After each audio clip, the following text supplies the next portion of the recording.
ඉෂාරා සෙව්වන්ති සමග නේපාලයේ සිට මෙරටට රැගෙන ආ පිරිස අතර සිටි ගම්පහ බබා නැමැත්තාගෙන් කැලණිය කොට්ටාශ අපරාධ විමර්ශන කාර්යාංශ සිදු කළ ප්‍රශ්න කිරීමවලදී ඝාතන තැතක් සම්බන්ධයෙන් තොරතුරු අනාවරණය කරගෙන තිබෙනවා.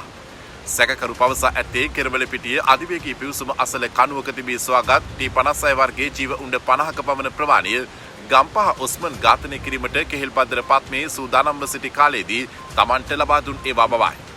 තවද කෙහෙල්පද්දර පත්මේ අදාළ උණ්ඩතොගය තමා සතුව තබා ගන්නා ලෙසත් අවශ්‍ය විටදී ඒවා යලිත් ලබා ගන්නා බවත් පවසා ඇති බව ගම්පහ බබා නැමැත්තා අනාවරණය කර තිබෙනවා.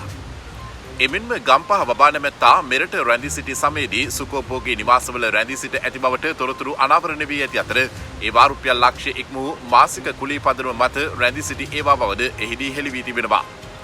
විමර්ශකින් සැක කරන්නේ එම නිවාසවල කුලිය ගෙවා ඇත්තේ කෙහෙල්පද්දර පත්මේ බවටයි. වැඩිදුර විමර්ශන සඳහා ගම්පහ බබා නැමැත්තාට ත්‍රස්තවාදයේ වැළැක්වීමේ පනත යටතේ දින 90ක් රඳවාගෙන ප්‍රශ්න කෙරේ. ලංකා යූනිවුස් සබ්ස්ක්‍රයිබ් කරන්න අප සමග රැඳෙන්න.